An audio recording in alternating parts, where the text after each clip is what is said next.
we watched the BBC interview with Musk, right? And he goes up and the guy opens up the question with, why'd you agree to do this interview? He says, well, I don't know, what's the name of the BBC? And he's trying to mock them and all this stuff. And there's a part of it where, he calls them out for the mistakes they made. Yeah. And if you go to the bottom of the interview on BBC, you'll see comment section saying, why'd you cut that out? Because Musk puts it on Twitter, but they didn't put it in the interview. Yeah. Then you watch the interview with you. The first question they ask you was, what's the first question? Hey, you've been accused of serious crimes, rape or something like that. Right off the bat, they asked that question of you.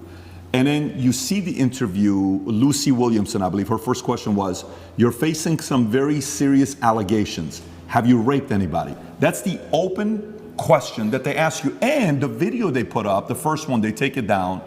The second video they put up, that's 12 minutes like the highlight one, they turn, the comment section is open. There's 80,000 plus comments there.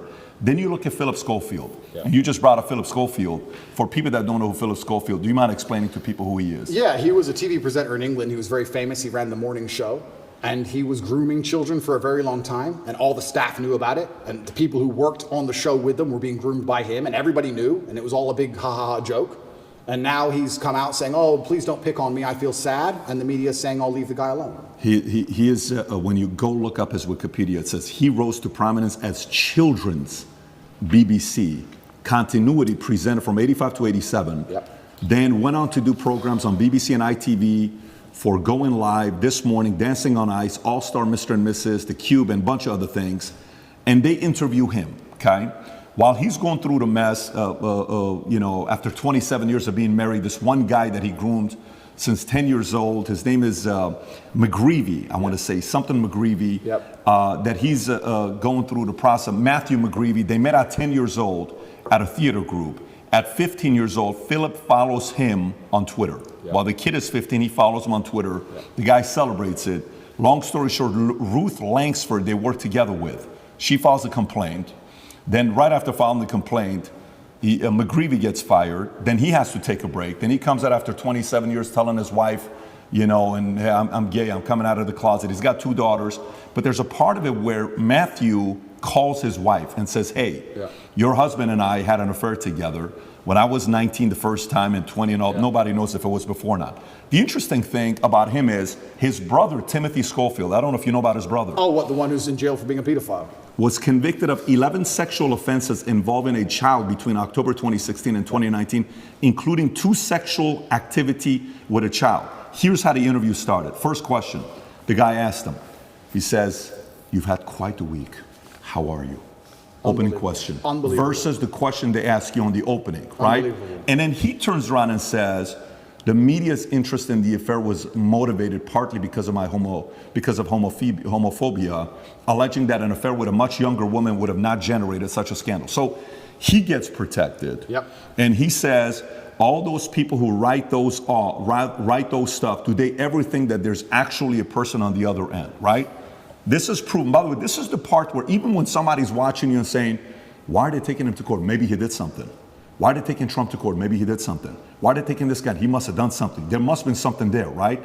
It's stuff like this BBC does. If BBC are watching this right now, I want to kind of remind you of your mission statement that you have on your website. We're going to put the link below to your mission statement. You can go find it. Here's what your mission statement is, BBC. This is why you've lost some credibility the last couple of years.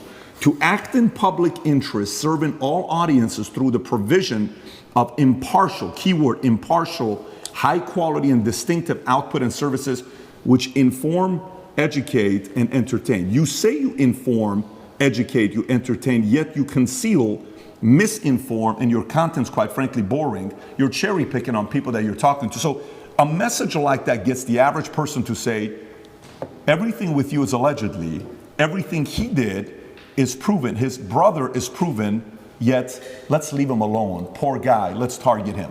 This is where their argument has leaks in it. And somebody like you can tear it up. Absolutely. Philip is part of the club, and I'm not. And this is the thing. I'm a mentally resilient person, right? 14 months they've attacked me. I'm not going to sit and complain about that because that's not how I operate as a man. 14 months they've complained about me. If you type Romania, human trafficking, you type in any of these things, my name comes up, my face, I'm a bad person. I've lost all my bank accounts. I've lost all my social media accounts. I've been vilified all across the matrix in every single possible way. They print my face every single day with something negative next to it daily. Nobody gives a shit about my mental health, right? Because I'm the enemy. And what's scary about this is Lucy Williamson herself, she was begging me for an interview. The BBC were begging me for an interview. I don't need any of these people. The only reason I even sat down with the BBC is because they were begging me. I can go and just say my own words and get plenty of views, right? But the whole time I was in jail, they're begging me for an interview. Can we speak to him on the phone? Maybe you can give an interview from jail. Can we have an interview? Please, please, please, please. And I was saying, why do I want to talk to the BBC? And the BBC were saying, no, we don't want to do a hit piece. We want to come across, we want to be impartial. This is what they're telling me. This is what they're telling me. We want to be impartial. We believe there's a side of the story that hasn't been told. We're really interested in some of the, let's say, what's the word? I don't want to get this wrong. Inconsistencies in the Romanian justice system. We're very interested in his side of the story. There's been enough hit pieces. We want to tell the other side. We want to hear Andrew Tate's story. And I said no, on repeat. Then they sent me a list of questions. I didn't even ask for a list of questions. That's not who I am. I don't have to script. I never asked for a list of questions. They sent me a list of questions. Here's what we're going to ask. It's about his mental health. It's about the Romanian justice system. It's about the fact he hasn't been charged. His liberty's been deprived. All this stuff. And I thought, well, that's kind of interesting. Maybe it's a bit interesting. And the Matrix is obviously printing lies about me. And these are some interesting questions from the Matrix for the first time ever. Okay. They walk in here all smiles and happy, all smiley faces trying to take me off guard. I already had my list of questions, right? It's all going to be nice and easy. I sit down, and they instantly attack me. They put the cameras on first, and they attack me, expecting me to stutter and make a fool of myself. It's kind of like they tried to sucker punch me. I'm in the club, and they're my friends shaking my hand, and they tried to hit me and knock me out. And this is the thing that's so amazing about it. Yes, I destroyed the BBC. But of course I did, because I'm smarter than all of them. But why should I have to rely on my wit and intellect to destroy BBC with their research team and their plan? Their deliberate plan to try and annihilate not only my credibility, but my life. They are trying to put me back in jail, these people. They're not dishonest. They're genuinely evil. And they don't give a shit. And so why should I even sit there and entertain them? I believe I could slip every single sucker punch they throw at me for the rest of human time. I could sit with any of these clowns. And no matter who they sit with their research team, whatever garbage they come up with, I'll make a fool of all of them. But why am I even entertaining them anymore? What's the point? That was the last chance I gave mainstream media. They lied for months to get that interview with me. Completely dishonest, head to toe. And like you said, they sit with Philip. Are you okay? Are you okay? We heard your mom's upset, that poor old lady. Maybe everyone should stop talking about it because his mom's upset. Let's not talk about it anymore because his mother's old. You're either part of the club or you're not. You have to sell your sanity nowadays. If you sell your sanity, you're afforded protections. That's the reality of it, because if you're a sane thinking person, you don't buy their bullshit. And that's what upsets them. They don't want anybody who thinks for themselves. They need you to they want you to believe exactly what's on the television screen. Believe in COVID. It's COVID now. It's COVID now. Oh, Putin's invaded Ukraine. Putin's cured COVID now. Now it's Ukraine. It's insane. Till the next thing comes. It's absolutely asinine. Did any of the questions that they sent you ahead of time? Zero. By the way, we didn't. There was no. No, that's not how we operate. Asked us ahead of time whatsoever. Did they ask you any of the questions they Zero. said they were going to ask you? Zero. They start with an attack and it became a battle instantly. Did they ask you at any point what jail was like? Zero. What your mental health was like? Zero. How, you completely missed the mark when everyone wants to know what was jail like. Well, and they don't even ask you that question. But this is what's so interesting about it. These people are so detached from reality, because they are genuinely detached from reality. They think that finding a video I made 8 years ago, a 4-hour speech I made 8 years ago, and finding one line of it without context that can be misconstrued, they think that sitting down with me and saying that to me is an aha moment. Nobody cares. Because you're taking out of context, one. And I said you're taking things out of context. She goes, I'm not taking it out of context. I said, if you're presenting it without context, that's taking it out of context. That's what it is. You're lying by omission.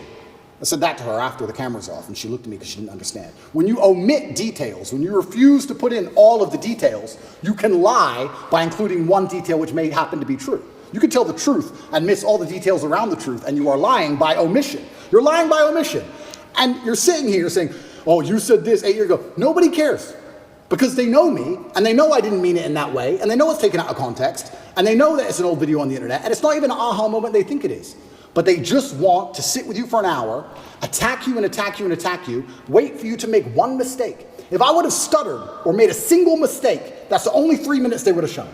That's all they want. They want that 1 hour, then they take the little bit. With me, they cut it down to 12 minutes, and they look terrible in all of it. But if I would have made a single mistake, it would have been the only bit they shown. That's all they care about. Fake news. Did you tell them, did you say, I'm only doing this if I'm able to record as well?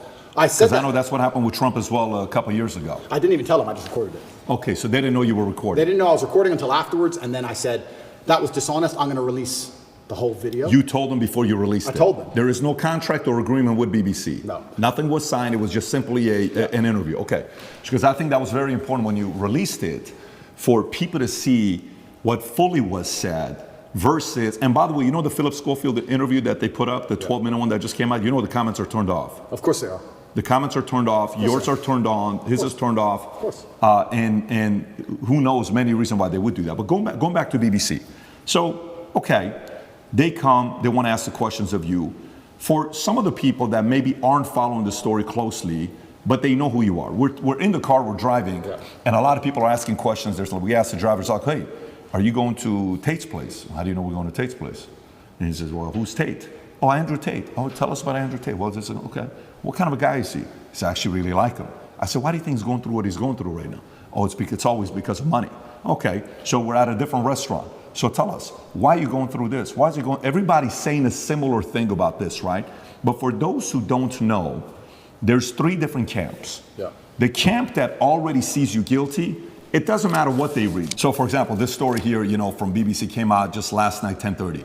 Andrew Tate choked me until I passed that, UK woman claims, right? This is Alice, another anonymous name, just like Sophie, right? Yeah. But there's 3 camps. There's those that say, well, look, I'm already thinking he's guilty. I don't like him anyways. I need anything to get me to think he's guilty. Yeah. Whatever it takes. I don't have to do my own due diligence.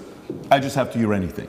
Then there's the camp that's a diehard fan. There's nothing you can do that they did wrong. In their eyes, it's going to be wrong. Then you have the people in the middle that are the reasonable ones, that are saying, you know what, let me look at this. Yeah. What about this? What about that? The people in the middle may say the following question. They may say, and I may have asked this question from you last time as well. They may say, Andrew, okay, if this guy is so innocent, how can they get you to go to the dungeon for 92 days? How can they put you on house arrest? How can they do all this stuff? Yeah. If you're somebody that was born in US, you lived in UK, how come somebody else isn't coming to bail you out? You got different lawyers. How is it that they can keep doing this to you if you're not guilty? What do you say to those people? Yeah, and once again, I have to be careful what I say because of the court case, but Romania has a law, or the law in Romania is basically, if you can prove to a judge that it might have happened, they're allowed to hold you up to 6 months during the investigation stage. If I was guilty of anything, I would have been charged long ago. And we're going to talk about charges soon because I still believe they're going to attempt to charge me. But we're now approaching the end of the 6 months they can keep me under a form of arrest for without charge. Typically in Romania, when I was first arrested, the guard said, within 2 weeks, you'll have your indictment. I was like, 2 weeks? He goes, yeah, everyone gets charged quickly. Nobody waits 6 months for a charge. If they arrest you, they charge you, like every other country, right? The fact they've waited 6 months and gone into my entire life and attempted to find something shows they don't have a case. Why I believe it happened is because they didn't have a case when they were trying to hit me with this garbage, and they thought, you know what? If we put him all over the news, if we slander his name completely, there was a hotline set up. If you're a girl who's been hurt by Andrew Tate, call this number in the UK. A hotline. So they were attempting to use the media to find what they wanted. Months go by, months go by, months go by, case file's empty, nothing's happening. My lawyer's saying, when are we gonna close this case file? Like, yeah, we're just waiting for some papers, we're gonna close it, we're gonna close it, we're gonna close it. Around the time I was canceled, things started appearing in the case file again. They start spying on me again. Very interesting that it happened around that time. I don't know if they understood that I wasn't protected by the political class of the USA. I don't know what happened. They started to build this case, and they spied on me for all of these months, spending millions of euros, spying on me everywhere I went, trying to find evidence of a crime. Eventually, they get to the end of their legal limit to spy on me, and they don't have any crime. They don't have anything. So in my current court case, we have 2 Americans who lied, the ones who we have the conversations between them saying they're going to get an Oscar for lying to the police. We have the CCTV of them coming and going. We have their Uber records showing they can travel the country freely. We have their phone calls with their mother where they're saying, yeah, he didn't hurt me, and my boyfriend caught me. We have all of it. We have all the evidence. We have those 2, and then there's nobody else who could possibly even take the stand. I don't believe, as high level as this Matrix attack is, I still don't believe a Romanian judge is going to put me in jail with the dossiers. I've seen it. It's garbage. I don't think I'm going to end up in jail. But it's just taking years of my life, damaging my influence, having bad things to say about me, keeping me under control, keeping me locked in a house. That's all they want to do. They have no interest in the truth. There's no victims. There's no one to take the stand. Do you know who Sophie is or Alice is or no? Yeah, so the BBC, Ali? That's really interesting. So then the BBC says, well, we found victims because the BBC have done enough investigative journalism to understand that the case is garbage and there's no victims. So they said, well, we found victims. They found one called Sophie first. That was a few months ago. I think I was still in jail when Sophie appeared. Is that her real name? No, that's her fake name. So they have a girl with a fake name called Sophie. They don't show her face. They ask me, what do you think about Sophie? How can I comment on Sophie when Sophie isn't real? Firstly, you've made her up. Secondly, I don't know who you're talking about. You're saying that 9 years ago, I was emotionally controlling?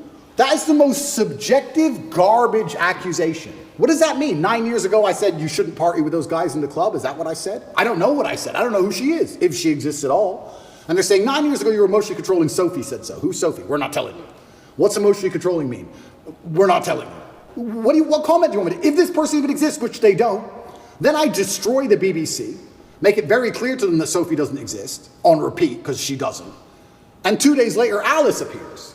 What's interesting about this is that DCOT, the federal agency inside of Romania, along with help from international partners, have tried so hard, spending millions of euros with federal level tools to find a victim so they can put me in jail. And they can't find anyone. But the BBC just pulls them up whenever they want. The BBC does. Where do these people come from? And I say this every single time. If anybody believes they've been wronged, male or female, by me, go to the police. Go to the police. I encourage you to go to the police. All these people say we don't want to go to the police. We just want to stay on the news. What, is that because you're not real? Is that why? That's pretty convenient. I mean, I thought I was a bad person. Why don't you go to the cops? Oh, because you have no evidence and it doesn't exist? That's why. Are all these accusers in the UK, not even in Romania? Not even in Romania. So Sophie and Alice are supposedly both from the UK. And Alice's story To correct, it's not Alice. I said Alice, it's Evie. Evie or Evie or something like that. Evie. It's all made up names. It's all made up names. Yes. So Evie, we could call whatever name we want. But yeah, Evie is saying 13 years ago I choked her or something. Yeah. By the way, when is the 6-month time limit? End of this month. Okay. And can we reference the tweet you just posted a couple days ago? I want to stay on this. She Sure. was commenting on Evie. You were going to say something about Evie, what she said 10. So she's claiming 10 years ago or 13 years ago, you guys had the consensual sex the first time. She comes back for the second time around. According to the story, she says she was being, your hand was on her throat, strangled me. She was passed out for a minute. And then she came back and she said, I did not approve of the second time having sex after she was passed out. So these stories they're making, and then she says, the guy asked a question saying, how come you didn't do any police report back then? She says, well, because it's not fully rape and it's not that, because it was consensual and I kind of wanted to be there and I didn't tell anybody about it 6 years later. There's way too many things that doesn't give it credibility for somebody to say, I didn't do anything about it then, but 6 years later I told my friends, 3 or 6 years later. Yeah. And this is the thing that's scary. If you say to any red-blooded male, 13 years ago you had sex with a woman consensually and she's now unhappy about how that sex happened. You can get, any man on earth can get screwed with that.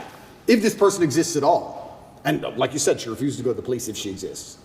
And she's saying it was consensual. I think last night they aired it on Newsnight and they said, why are you coming forward now? And I think this actor, the person literally said, because now he's rich and famous. They literally said those words. That's what they said. Oh, because now he's rich and famous, I think it's unfair. It's asinine.